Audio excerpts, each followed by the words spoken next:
Bismillah. Assalamualaikum. Waalaikumsalam warahmatullahi wabarakatuh. Ustaz, iman saya turun naik. Masya Allah, kayak tangga belum jadi itu turun naik, turun naik. Saya mudah emosi. Semoga Allah tenangkan hati Anda. Saya tobat dari perbuatan dosa lagi, saya tobat dari berbuat dosa lagi. Pertanyaan saya, bagaimana caranya agar saya bisa benar-benar tobat dan tidak balik lagi? Baik. Pertama, semoga Allah muliakan Anda. Saya sering katakan bahwa saya senang dengan pertanyaan-pertanyaan seperti ini. Artinya Allah cinta, Allah sayang. Kalau nggak sayang, nggak akan diarahkan seperti ini. Akan dibiarkan. Ya, pelaku maksiat yang tidak mendapatkan hidayah dari Allah, apalagi ada istidraj, tidak sadar bahwa dia berbuat salah dan mempertahankan kesalahannya, kemudian terus berbuat salah, itu yang berbahaya. Dan kita doakan, kita bantu. Jangan putus asa mendoakan orang-orang seperti itu. Tapi yang paling disenangi adalah jika pelaku maksiat sejahat apapun, tiba-tiba ada getaran di jiwanya untuk kembali. Saya sarankan cepat ambil, karena itu tanda sayang Allah yang pertama. Ambil itu. Saya sering katakan pada Anda, Allah sangat mencintai pelaku maksiat yang tobat dibandingkan orang soleh yang tidak pernah merasa salah. Dalilnya Quran surah kedua Al-Baqarah di akhir ayat 222. Innallaha yuhibbut tawwabin. Allah sangat cinta orang yang selalu untuk berusaha tobat. Dan Allah akan tunjukkan jalan kalau dia mau ngambil itu. Tadi misal Anda pernah berbuat salah dan terus ada getaran di jiwa, ini salah nih, saya harus berubah. Ini petunjuk Allah, Anda ambil tuh. Itu langsung turun ayat di Quran surah ke-29 ayat 69. Quran surah 29 Al-Ankabut ayat 69. Walladzina jahadu fina lanahdiyannahum subulana. Orang-orang yang serius menjemput petunjuk kami. Begitu Allah tunjukkan, Anda mau ambil. Dia serius pengen ngambil, pengen belajar, terus tanya orang, awalnya malu-malu, setelah itu mau-mau, gitu kan? Datang ke majelis ilmu, awalnya belakang-belakang, setelah itu saf paling depan. Ustadz belum datang, dia sudah datang duluan, bahkan dia siapkan macam-macam. Allahu Akbar. Itu lanahdiyannahum subulana. Kami akan tunjukkan jalan-jalan terbaik menuju kami. Macam-macam. Tiba-tiba Masya Allah bukan cuma di taklim aja. Ada yang dapat hadiah umrah, ada yang dapat jodoh, ada yang macam-macam. Diberikan pokoknya. Jadi yang pertama diberikan itu bukan dunia dulu, ketenangan hati dulu. Jadi kalau Anda hijrah, yang diberikan pertama kali ketenangan jiwa. Ya, Quran surah keempat ayat 100, paling kiri sebelah bawah. Wa may yuhajir fi sabilillah yajid fil ardi muraghaman katsiran wa sa'ah. Orang yang mau berhijrah ke jalan Allah akan diberikan oleh Allah itu pertama sa'ah tuh. Kelapangan dalam jiwanya, tenang gitu, kenikmat. Ada sesuatu yang nggak pernah Anda peroleh sebelumnya. Biasa kumpul-kumpul, main-main, ya, menjelang Isya, maghrib, malam-malam cuma nonton, tiba-tiba taklim. Ikut ke majelis ilmu. Awalnya mungkin penyesuaian, lama-lama jadi enak gitu. Ada sesuatu yang rasanya saya kemana aja selama ini. Saya kemana aja gitu. Ini nikmat. Bahkan kalau udah dapat halawatul iman, nikmatnya iman, itu ketinggalan sekali kayak nyesel antum. Saya ketinggalan nih gitu. Saya ketinggalan.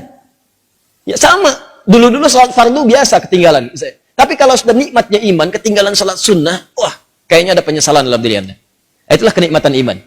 Nah sekarang, kalau kemudian Anda bertanya, Ustadz saya pengen tobat. Saya ini pengen tobat, tapi saya ini berbuat salah lagi. Kadang naik, kadang turun, kadang naik, kadang turun. Naik turun itu biasa. Itu di Al-Bukhari disebutkan di Kitabul Iman, kitab yang pertama. Ada 57 hadis di situ. Kalau iman sedang naik turun, kata Imam Al-Bukhari, buka kitab saya. Dari 97 kitab, 97 pembahasan. Pembahasan pertama, Babul Iman, Kitabul Iman, 57 hadis. Di antara hadis yang mengatakan, Al-imanu yazidu wa yantaqis. Iman itu naik dan turun. Kadang naik, kadang turun. Yazidu bitta'at. Rumusnya kalau pengen naik, maka kuatkan iman itu dengan mengerjakan banyak ketaatan. Ketaatan itu buahnya amal soleh. Kerjakan amal soleh. Amal soleh itu detilnya adalah pekerjaan-pekerjaan ibadah. Sholat, amal soleh. Jadi kalau iman sedang turun, pengen dinaikkan, maka perbanyak amal soleh. Ya, amal soleh. Ini. Karena itu dalam Al-Quran kalimat iman sering disandingkan dengan amal soleh.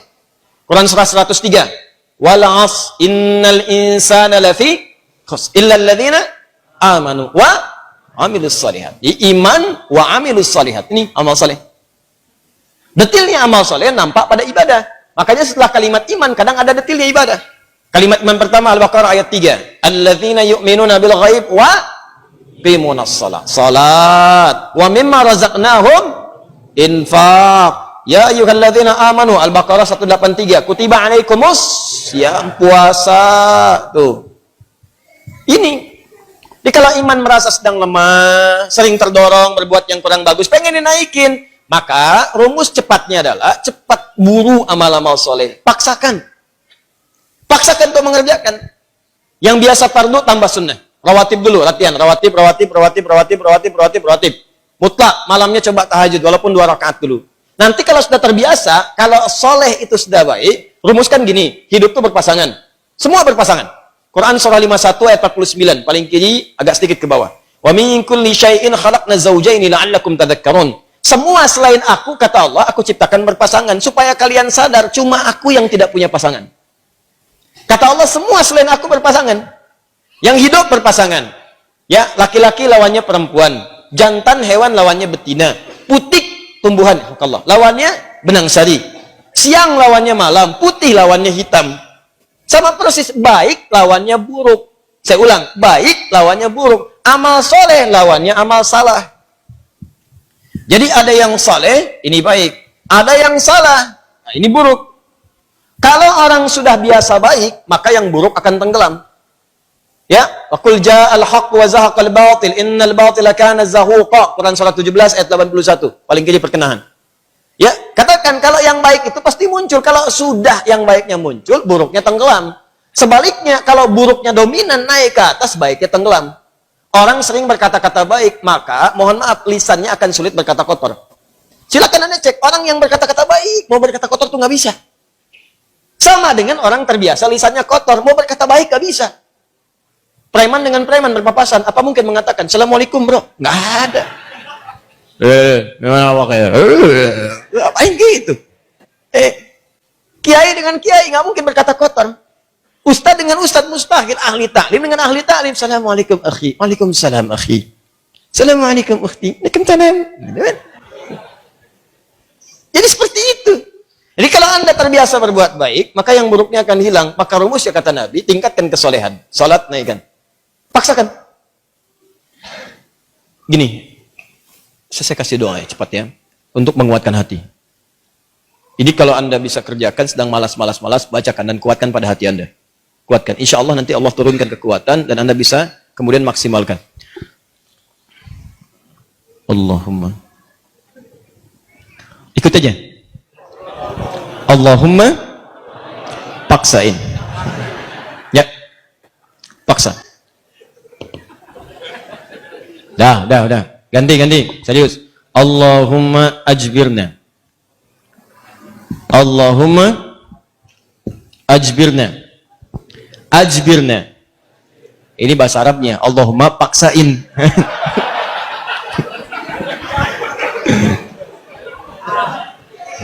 Ya? Paham? Ditingkatkan, naikin salat, mulai dari salat. Nah, kemudian ini penting, salat itu yang paling utama karena dalam salat itu banyak kalimat tobat. Antum baru takbir aja, habis takbir kan tobat. Coba lihat.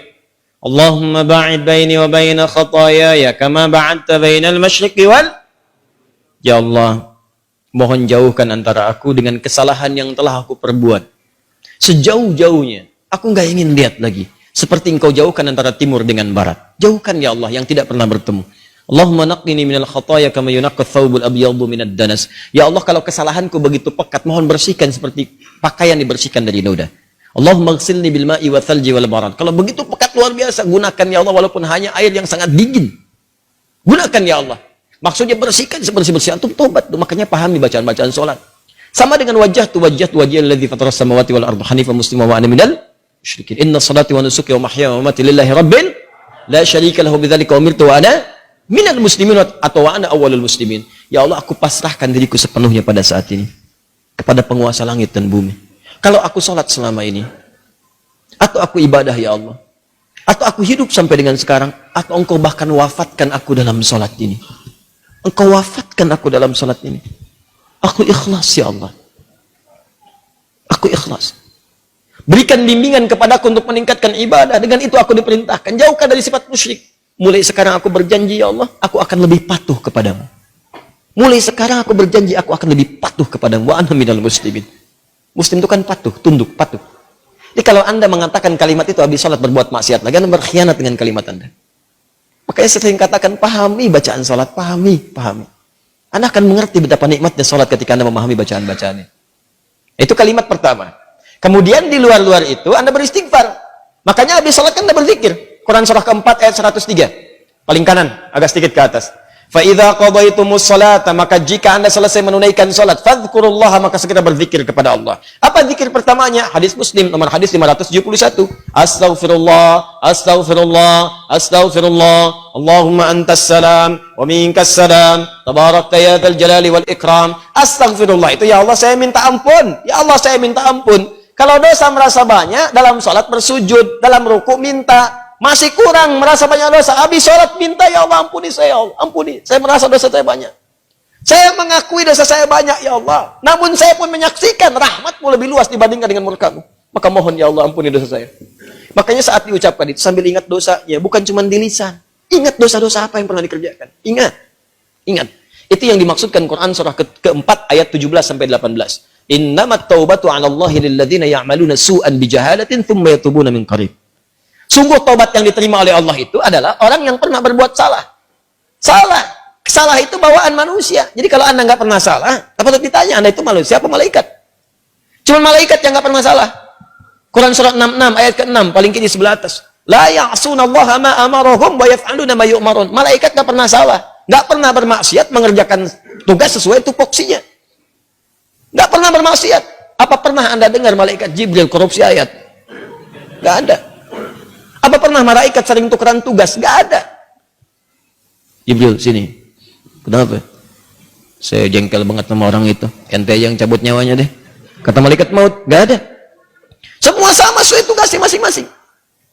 Jadi kalau Anda mengharapkan kesempurnaan dari seseorang, percuma. Karena Anda manusia. Sama persis dengan pasangan hidup. Kalau Anda mengharapkan suami Anda sempurna, Bu, Ibu salah nikah. Harusnya Ibu cari malaikat. Cuma malaikat punya nafsu. Jadi kalau ada suami salah, wajar namanya manusia, jangan diekspos kesalahannya. Demikian juga istri kalau keliru, wajar namanya perempuan manusia. Kecuali malaikat. Papa kenapa sih gak pernah mengertiin aku? Mama, papa ini manusia, bukan malaikat. Mama juga bukan setan kan? Kalau setan sebaliknya, selalu kenal salah, nggak kenal benar. Dan setan nggak mau tobat. Manusia pertengahan, salah dan tobat. Setan salah, nggak mau tobat. Jadi kalau ada manusia mengatakan dirinya manusia salah, nggak mau tobat, patut ditanya dia manusia atau? Itu. Paham ya? Tobat itu terus. Makanya disebut tawab. Tawab itu nggak berhenti. Jadi kalau sekarang belum kerasa perubahan dia, terus tobat, jangan berhenti. Terus tobat. Misal sekarang tobat nih, masih berulang, tobat lagi, terus jangan berhenti. Sampai Anda merasakan bahwa perbuatan itu buruk dan membencinya. Terus, jangan berhenti. Jangan terus tobat, nangis. Hari ini nangis, nggak bisa, besok nangis. Nggak bisa, besok nangis. Nggak bisa lagi, tangisi diri Anda yang belum bisa menangis. Terus. Dan kalaupun Anda wafat, Anda sedang dihitung wafat dalam keadaan berusaha tobat. Itu poinnya. Bukankah ada orang membunuh 100 orang dan dia berusaha tobat? Dia berusaha tobat, datang ke majelis ilmu. Berusaha di jalan wafat. Dihitung oleh Allah. Padahal belum tahu dia diterima atau enggak tobatnya. Belum tahu dia. Cuman dia berusaha di jalan mewujudkan tobatnya. Bunuh orang, Anda bayangkan. Maksiat itu udah hatam. Udah lewat bahkan. Ya. Dia kerjakan, tapi dia mau tobat. Dia terima getaran jiwanya. Datang, istighfar. Di jalan meninggal. Diterima tobatnya. Dan kita tidak tahu pelaku maksiat mana yang saat wafat dalam keadaan tobat. Ya, makanya ayo biasakan tobat. Istighfar. Nabi aja biasa istighfar. Nanti kalau sudah enak, ada kelapangan. Setelah itu, baru diberikan anugerah-anugerah dunia yang dirasakan hilang itu. Awal-awal tuh begitu, Pak. Kadang pengen tobat. Saya pengen tobat, ya Allah, ke masjid. Sholat, 2 rakaat tahiyatul masjid. Pulang, sepatu hilang. Ya. Kadang-kadang begitu. Karena Allah kalau sudah senang dengan seorang hamba, yang kurang baik dibuang-buang. Buang. Nanti didatangkan lagi yang baik. Kalau Anda sabar.